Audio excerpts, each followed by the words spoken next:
สบายดีพี่น้องมาสุขุสุคนมากินข้าวน้ำกันอันนี้คืออหยังหน้ากากหมูนะกระเจ้ามาก้อยนะพี่น้องก้อยหน้ากากหมูเด้อพี่น้องเด้อแล้วก็ต้มพะโล้ออมขี้เล็กพี่น้องแล้วก็อหยังก็พวงไข่พี่น้องอ้ายอะที่เพิ่นขายสิหลุดเลยพี่น้องเพิ่นสิห่อเป็นพวงมาขายสะอ้นละห้องมื้อเช้านี่ไม่ยั้งมาซื้อซอยข่อยแหน่ดนละคนบ่ได้มาหาเจ้าซื้อซอยข่อยแหน่ว่ะบ่มีเงินเพิ่นว่าบ่มีเงินก็เอาก่อนก็ได้พี่น้องอ้ายเพิ่นว่าเอาก่อนบ่แล้วจึงเอาเงินนำหลังเพิ่นว่าโอเคว่ะโอ้ยเพิ่นให้ติดหนี้เนาะอ้นกับจับเอาพี่น้องอันนี้ห่อส้มก็ซื้อน้ำเพิ่นนั่นแหละพี่น้องปิ้งตับนี่บ่เต้เอามาแต่สวรรค์เด้อพี่น้องเด้อห่อส้มเอาเนาะเพิ่นโอเคมาพี่น้องกินข้าวน้ำกันบัดนี้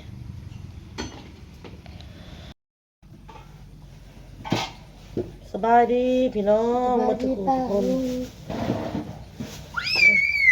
กินข้าวมาพี่น้องปิ้งตับก่อนเลยเอาตู้เอานอนบัดนี้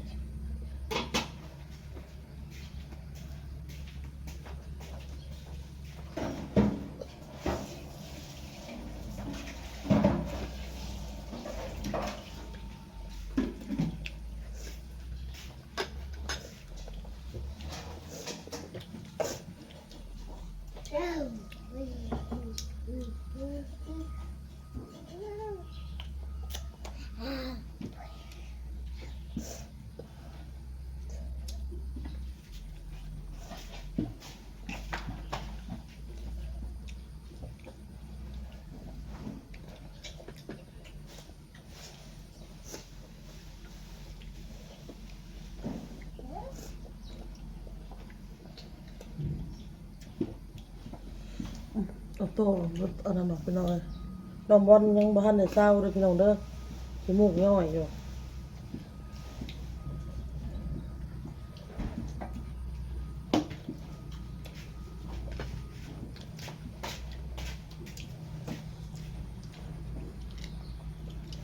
ชมมูไม่หมอนไม่เอานะไม่หมอนตัวอื่นก็ต้มปลา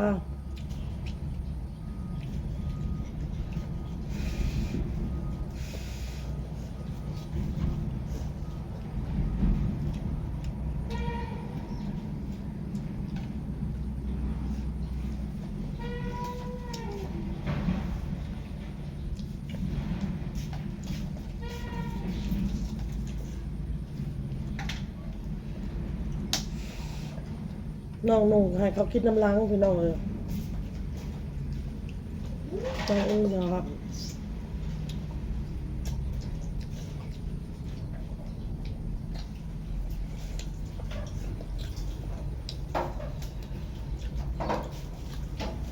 พน้องนุ่งมาก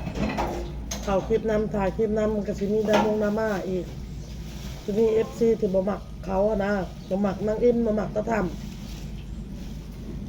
เขาก็ไปคอมเมนต์ว่านะ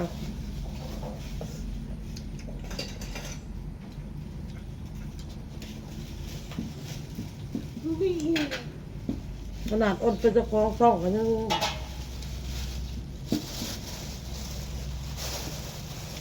ถึกตำหนิมันจะถึกติถึกว่าวนะ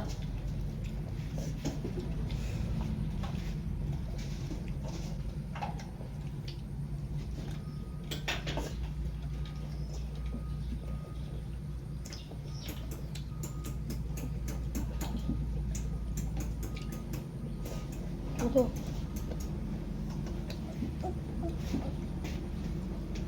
เอาจานมาก่อนเอาบะหมี่จานเอาวะเอามาแล้วเพิ่งยังมันกินข้าวลูกกินข้าวมีFCคอมเมนต์ยังมากนะอยากคอมเมนต์แบบนี้มาคอมเมนต์ด่าคนเล่าสักหน่อยนี่พี่น้องเอ้ยอย่าไปเล่ากับเขาเนี่ยจะได้ตกต่างอย่าไปเล่ากับเขา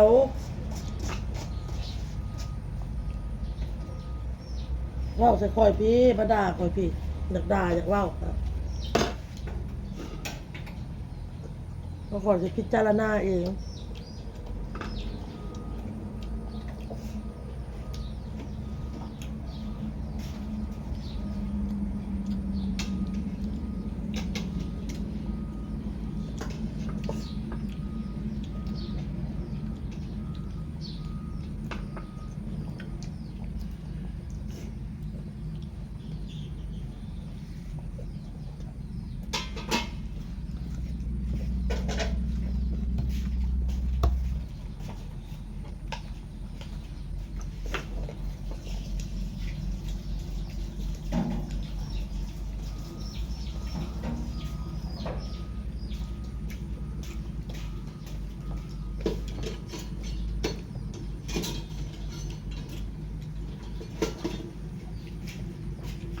ก็หนู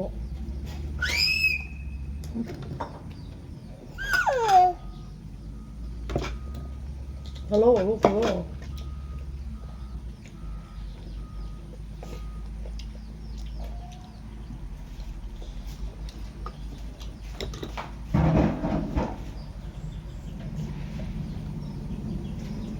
ฮัลโหล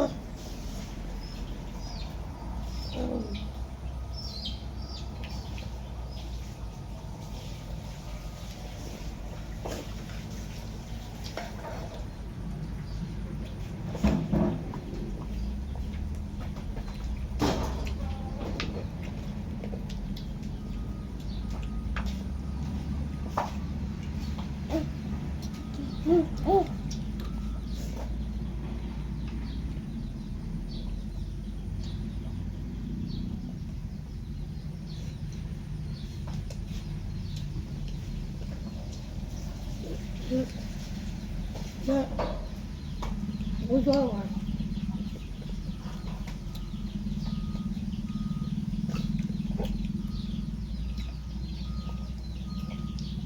ออมจะได้กิน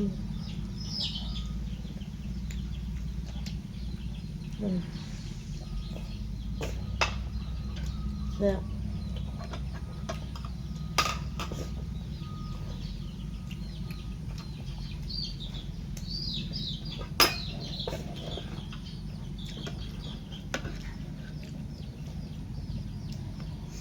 อ้ายอันนี้นี่อ้ายที่เรามาขายเครื่องนี่เรานิสัยดีนะนิสัยดีเราเว้าน่วงว่าม่วนโมเต้ก็พอดีไปเวียกพอดีเต้ก็ได้ขนมถุงหนึ่งไปกินไปหน่อย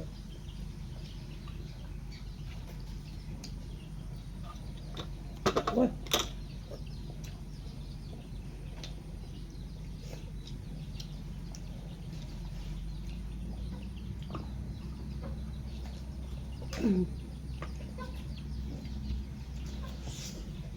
มันโมแมนหยังดอกพี่น้องเลย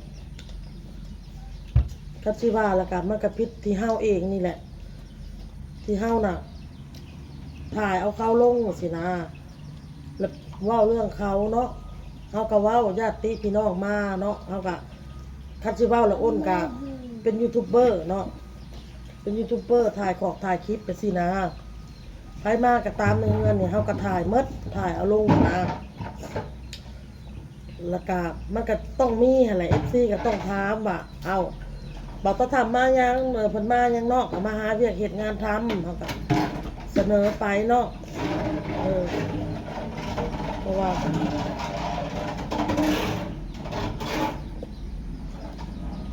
ในเรื่องเขาบอกคอมเมนต์มันก็สิมีบวกและลบนั่นแหละมีมาขนาดอ้นเป็นเจ้าของช่องเองอ้นยังโดนอ้นยังโดนติโดนว่าแม้แต่น้องบอลแล้วเป็นลูกข่อยแล้วเป็นเด็กน้อยแล้วก็ยังโดนเลยโดนนะเอาโต้ยังโดนตำหนิอะนะโดนตำหนิติว่ากันซะโดนจากไหวเด็ก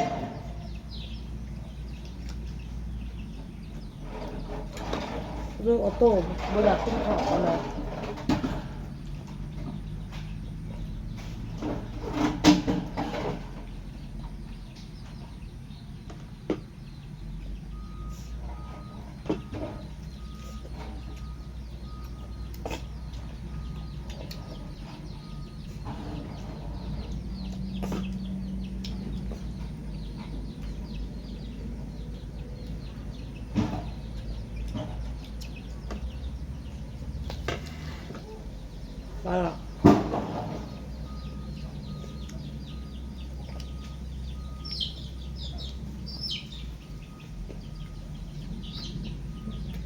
บางทีอ้นก็อยากให้คอมเมนต์ด่าอ้นพี่น้องมันด่าอ้นพี่มาเว้าอ้นโลกเว้าจะคอยสิข้านกันซั่นว่าสิเขาสิหับเอามือทำเว้าของคุณเจ้าน่ะเขาสิหับเอามือเขาสิพิจารณาเบิ่งพี่น้องถ้าผู้ใดคอยอ่านแล้วขอยบ่สบายใจขอยก็บล็อกทิ่มพออ่านแล้วขอยสบายใจขอยก็สิเอาเก็บไว้ว่าซั่นๆเอาไว้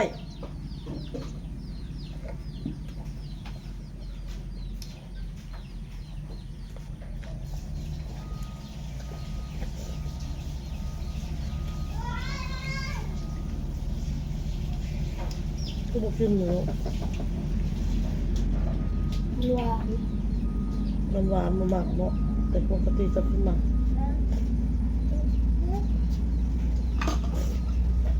จะเป็นเล่นไอกันเลยหนูดูกิน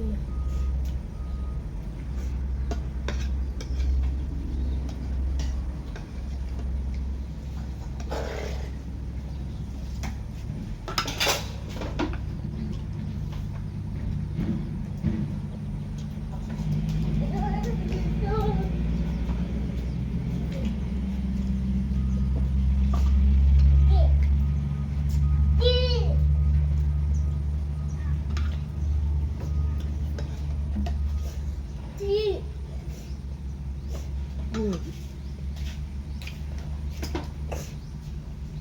ไม่เอา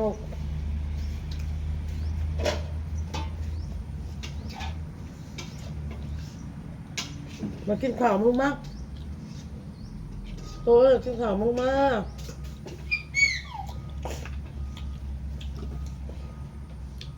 กินข้าวแล้วก็กินยาเมื่อวานนี่ตอนเช้าก็กิน2 คำตอนเพลนนี่ก็กิน2 คำตอนแรกนี่ก็กิน2 คำสงสัยกินข้าวบ่แซ่บ ไม่ก่อนเลยอดกินก็เถอะ อดกินมันค่ะมันแม่นบ่อดกินอดกินซื่อๆก่อนเนาะเฮาบ่ได้อยากพี่น้องมึงทรายข่อยมันแม่นบ่เนี่ย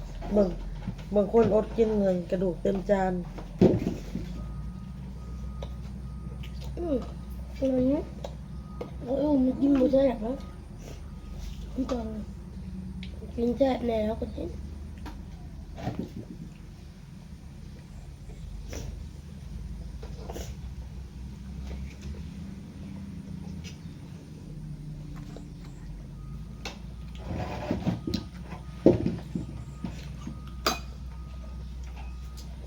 เพราะว่านี่ก็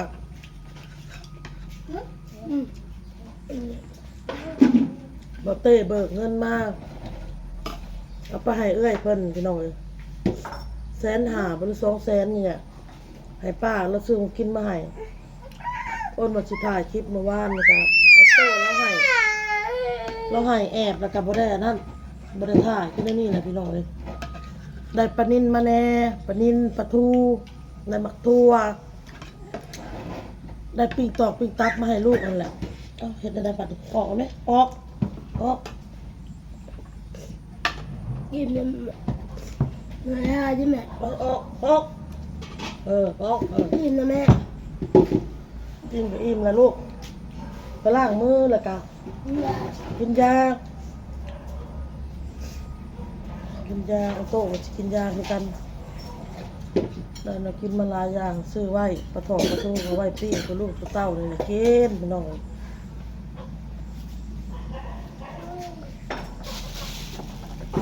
โอเคเด้อพี่น้องเด้อคลิปนี้ก็ลาไปก่อนพี่น้องบ่แม่นหยังดอกพี่น้องเรื่องคอมเมนต์ว่าให้น้องให้นุ่งเขากะอ้นน่ะบ่อยากให้คอมเมนต์ว่าให้เขาคันว่า FC อยากด่าเขาเนาะก็มาพิมพ์ด่าอ้นแทนซะมาเว้าใส่อ้นแทนซะ